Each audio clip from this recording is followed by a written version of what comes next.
आप देख रहे हैं सुदर्शन न्यूज।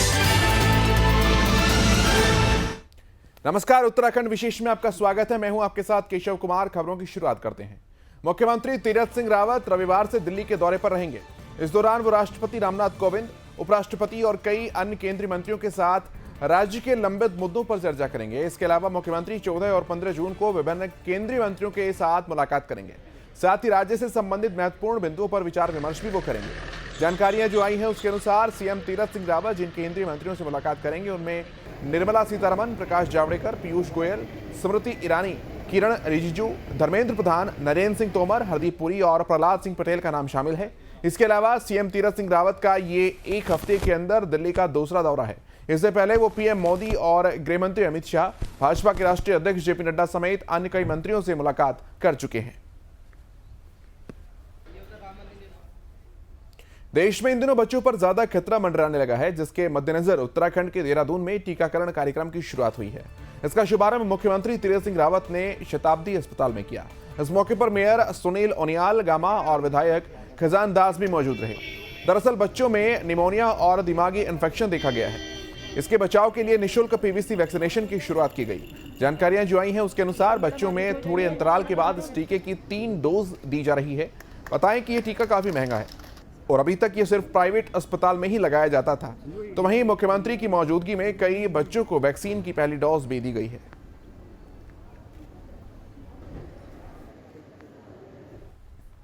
उत्तराखंड कांग्रेस की वरिष्ठ नेता और नेता प्रतिपक्ष डॉक्टर इंदिरा हृदयेश का 80 वर्ष की उम्र में निधन हो गया। इसकी खबर मिलते ही कांग्रेस पार्टी में शोक की लहर दौड़ पड़ी। तो वहीं देश के प्रधानमंत्री नरेंद्र मोदी, कांग्रेस नेता राहुल गांधी, प्रियंका गांधी ने इंदिरा के निधन पर शोक व्यक्त किया है। बताएं कि कांग्रेस संगठन की एक महत्वपूर्ण बैठक में शामिल होने के लिए हृदयेश नई दिल्ली आई थी। वहां उत्तराखंड सदन में दिल का दौरा पड़ने से उनका निधन हो गया है। साथ ही कहा जा रहा है कि वो लंबे समय से बीमार भी चल रही थी। उनके बेटे सुमित हृदयेश ने इसकी पुष्टि की है। हृदयेश की मौत से उत्तराखंड कांग्रेस को एक बड़ा झटका लगा है। इसके अलावा अगर बात करें नेता प्रतिपक्ष डॉक्टर इंदिरा हृदयेश की, तो वो उत्तराखंड की राजनीति में आयरन लेडी के नाम से जानी जाती थी। उन्होंने अपने राजनीतिक सफर की शुरुआत उत्तर प्रदेश से की थी, नेता प्रतिपक्ष के रूप में बाद में समाप्त की। फिलहाल इंदिरा के पार्थिव शरीर को दिल्ली से हल्द्वानी लेकर जाया जा रहा है। इससे पहले उत्तराखंड सदन में इंदिरा हृदयेश को कांग्रेस के तमाम नेताओं ने श्रद्धांजलि दी।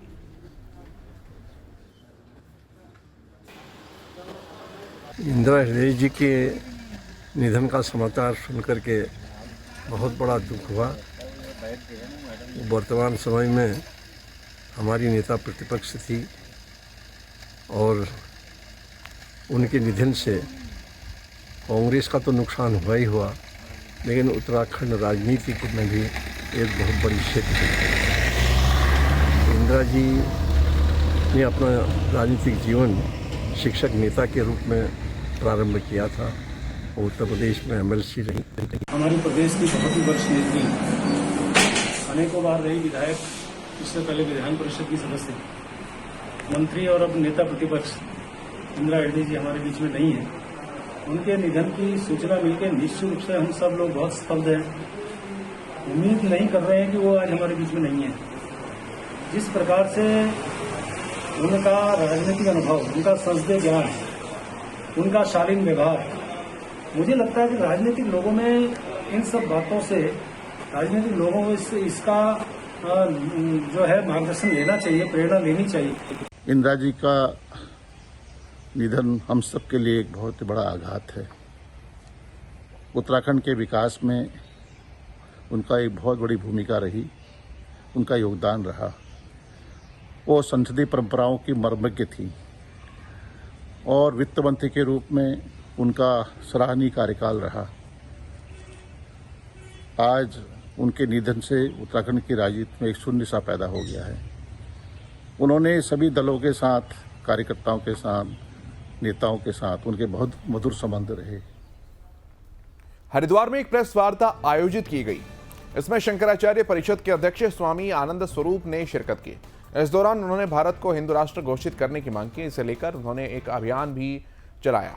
इसी कड़ी में उन्होंने ये भी कहा कि जल्द भारत के राष्ट्रपति को एक ज्ञापन सौंपा जाएगा जिसमें पूरे देश के लगभग 10,000 साधु संतों के हस्ताक्षर होंगे। वहीं उन्होंने चेतावनी देते हुए कहा कि अगर सरकार ने उनकी बात नहीं मानी तो दिल्ली में लगभग 1 लाख संतों के साथ वो धरना प्रदर्शन करने को मजबूर होंगे। इसके अलावा स्वामी आनंद स्वरूप ने दिग्विजय सिंह की ओर से दिए गए बयान पर कहा कि उन्हें जेल में डाल देना चाहिए। राष्ट्रपति को संबोधित है और माननीय प्रधानमंत्री को, गृह मंत्री को मेरा कहना है कि दुनिया के संविधान में जितने लोकतांत्रिक राज्य हैं, किसी भी संविधान में अब तक, चूंकि संविधान की आत्मा होती है प्रस्तावना, इसलिए प्रस्तावना में कोई परिवर्तन अब तक नहीं हुआ है। 1976 में आपातकाल लगा करके 42वां संविधान संशोधन करके जिस प्रकार से भारत के संविधान के साथ हिंदुओं के साथ विशेष रूप से अन्याय करके पंथ निरपेक्ष शब्द सिर्फ इसलिए जोड़ा गया कि इससे मुस्लिमों का तुष्टीकरण हो सके। तो यह जो भूल हुई, यह जो अन्याय हुआ, उसमें अभी हिंदूवादी सरकार है। मैं उससे मांग कर रहे हैं हम सभी संत समाज के लोग। आज हमने इसकी शुरुआत की है हरिद्वार से, इस तीर्थ नगरी से। अभी सभी संतों के पास यह ज्ञापन जो राष्ट्रपति को संबोधित है वह ले जाएंगे और यह मांग करेंगे कि आप पूरे यह जो संविधान है उसकी आत्मा के साथ जो छेड़छाड़ हुई, उस आत्मा के साथ छेड़छाड़ को संशोधित करिए। हरिद्वार में कांग्रेस कार्यकर्ताओं ने प्रदर्शन किया। साथ ही नाले का नाम डॉक्टर BR अम्बेडकर के नाम पर रखे जाने को लेकर जमकर नारेबाजी की। दरअसल ज्वालापुर के एक मोहल्ला में 10 करोड़ की लागत से नाला बनाया गया है, जिसका शुभारंभ भाजपा के प्रदेश अध्यक्ष मदन कौशिक ने फीता काटकर किया। इसके बाद प्रदेश अध्यक्ष ने नाले का नाम डॉक्टर BR अम्बेडकर के नाम पर रखने की घोषणा की। इसे लेकर आक्रोशित कांग्रेस कार्यकर्ताओं ने इसका विरोध किया। वहीं कांग्रेस नेता विशाल राठौर ने भाजपा प्रदेश अध्यक्ष मदन कौशिक पर आरोप लगाते हुए कहा कि प्रदेश अध्यक्ष ने बाबा साहिब की बेइज्जती की है, जिसे हम बर्दाश्त नहीं करेंगे। साथ ही प्रदर्शनकारियों ने चेतावनी देते हुए कहा कि जल्द से जल्द बाबा साहिब के नाम को हटाया जाए, नहीं तो आने वाले समय में कांग्रेस पार्टी बड़ा आंदोलन करेगी। तो उन्होंने इस नाले का ऊपर बनने वाली सड़क का नाम BR अम्बेडकर। मामला बहुत ही संगीन है और पूरे विश्व के लिए संविधान निर्माता बाबा साहब भीमराव अम्बेडकर, जिनके संविधान की कसम आज विधायक, सांसद और यहाँ तक कि प्रधानमंत्री भी खाते हैं, उस बाबा साहब भीमराव अम्बेडकर जी की बेइज्जती करने का काम यहाँ के शहरी विधायक मदन कौशिक जी ने, प्रदेश अध्यक्ष मदन कौशिक जी ने किया। उन्होंने हरिद्वार ज्वालापुर BHL से जो नाला निकल रहा है उस और कस्सा बांध तक जाकर वो नाला मिल रहा है, उस गंदे नाले के ऊपर उन्होंने जो रोड का निर्माण कार्य शुरू कराया है उसका नाम उन्होंने भीमराव अम्बेडकर रोड रखा है, जिसकी हम कठोर शब्दों में निंदा करते हैं। और मदन कौशिक जी से कहते हैं कि आप अगर इस रोड का बाबा साहब के प्रति श्रद्धा रखते हैं तो आप तत्काल प्रभाव से रानीपुर मोड़ से लेके पुल जटवाड़ा तक की रोड का नाम बाबा साहब भीमराव अम्बेडकर रोड रखें। बाजपुर में कैबिनेट मंत्री यशपाल आर्य ने महामारी के चलते परिवहन विभाग को नए नुकसान से अवगत कराया है।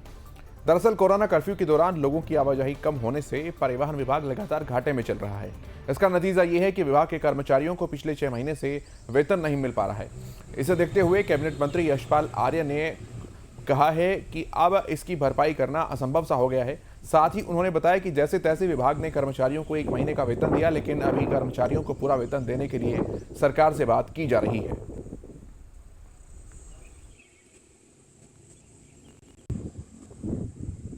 देखिए, निश्चित रूप से मैंने कहा ना कि वो इस समय सारी परिवहन सेवाएं खत्म सी हो गई हैं, समाप्त हैं, आवाजाही बिल्कुल बंद है। कोरोना काल में हमारे परिवहन निगम को काफ़ी घाटा हुआ है, जिसकी भरपाई करना बहुत असंभव सा है। सरकार इसके लिए प्रयास भी कर रही है। हम किसी तरह से अभी 5-6 महीने का वेतन देना शेष है, 1-1 महीने का वेतन हम दे पा रहे हैं। सरकार से लगातार इसमें बजटीय व्यवस्था की है और कोशिश करेंगे कि अन्य स्रोतों से भी हम पैसे की व्यवस्था करें, जिससे कि हमारे कर्मचारियों को, परिवहन विभाग के, परिवहन निगम के कर्मचारियों को, अधिकारियों को वेतन समय पर मिल सके, उपलब्ध। पौड़ी गढ़वाल में मानव और वन्यजीव संघर्ष की घटनाओं में लगातार इजाफा हो रहा है, जो वन विभाग के लिए चिंता का विषय बना हुआ है। बताएं कि साल 2020 से अब तक 40 लोग अपना बचाव करते हुए घायल हो चुके हैं, जबकि 5 लोग अपनी जान गंवा चुके हैं। ऐसे में साल दर साल पहाड़ों की इस परिस्थिति के बीच मानव और वन्यजीव के बीच होता यह संघर्ष पहाड़वासियों के लिए घातक साबित होता है। हालांकि इस पर वन विभाग का कहना है कि मानव वन्य जीवन संघर्ष की घटनाओं को रोका जा सके, इसके लिए विभाग की टीम हर संभव कोशिश कर रही है। इसके अलावा गढ़वाल वन प्रभाग के डीएफओ मुकेश शर्मा ने इस पर क्या कुछ कहा, आपको सुनाते हैं।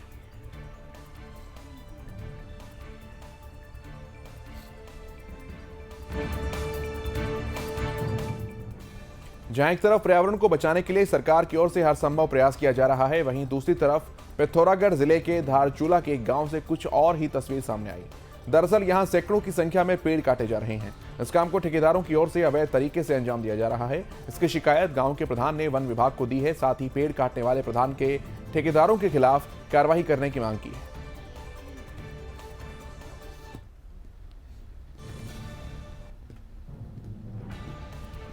नमस्कार, मैं भारत तिब्बत बॉर्डर के अंतिम गांव गुंजी का प्रधान सुरेश गुंजाल मीडिया के माध्यम से सरकार को बताना चाहता हूं कि जिस तरह से हमारे गांव के जंगलों में जो दोहन किया जा रहा है, जो पेड़ काटे जा रहे हैं ठेकेदारों द्वारा, वहां के लोकल लोगों के द्वारा, वो बिल्कुल गलत है। और सरकार से मैं चाहूँगा कि तुरंत दरोगा सिपाहियों की तैनाती वहाँ की जाए, ताकि वहाँ जो ये कार्य कर रहे हैं उनको रोका जाए और उनके ऊपर सख्त।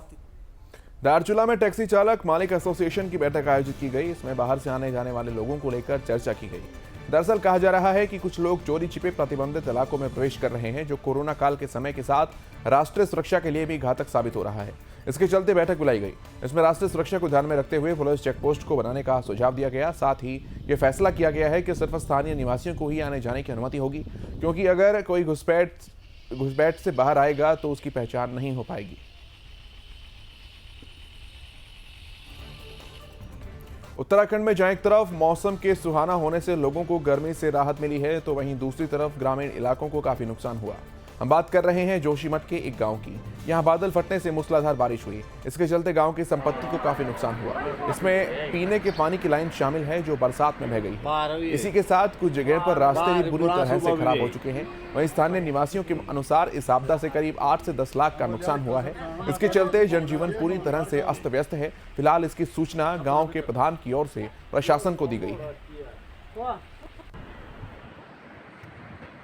ग्राम पंचायत भेटा के अंतर्गत आपदा के दौरान अत्यधिक मूसलाधार वर्षा होने के कारण और बादल फटने के कारण कुछ ग्राम पंचायत की परिसंपत्ति का नुकसान हुआ है, जिसमें राजकीय जूनियर हाई स्कूल भेटा की पेयजल लाइन, प्राथमिक विद्यालय भेटा की पेयजल लाइन, पिलखी भर की पेयजल लाइन का अप्रोचमेंट और पाइप बह गए हैं और 2-3 जगहों पे जो है रास्ते जो है खराब हो गए। उत्तराखंड में पहाड़ों पर आए दिन सड़क हादसे होते रहते हैं। इस बार भी ऐसा ही कुछ मसूरी में देखने को मिला, जहां एक गाड़ी अनियंत्रित होकर गहरी खाई में जा गिरी। इसमें सवार 4 लोगों में से एक पुरुष की मौत हो गई और 2 महिला समेत 17 साल की युवती गंभीर रूप से घायल हो गई। दरअसल गाड़ी में सवार सभी लोग घूमकर वापस लौट रहे थे। इसी दौरान गाड़ी अनियंत्रित होकर गिर पड़ी और यह हादसा हुआ। इसकी सूचना मिलते ही पुलिस ने मौके पर पहुंचा और मृतक के शव को कब्जे में लेकर पोस्टमार्टम के लिए भेजा। फिलहाल पुलिस आगामी जांच में जुट गई है।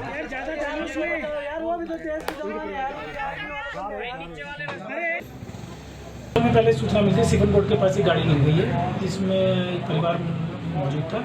एक पुरुष और 3 महिलाएं थी। पुरुष की मौके पर एक्सपायर हो गए हैं, महिलाओं को रेस्क्यू कर लिया गया है, उनका उपचार चल रहा है और पुरुष की बॉडी जो है सिविल हॉस्पिटल भिजवाई जाएगी। वास्तव पंचायत में। सर कहाँ के रहने वाले हैं?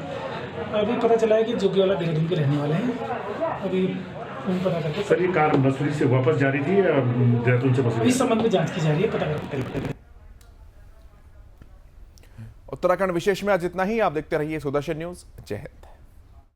आप देख रहे हैं सुदर्शन न्यूज।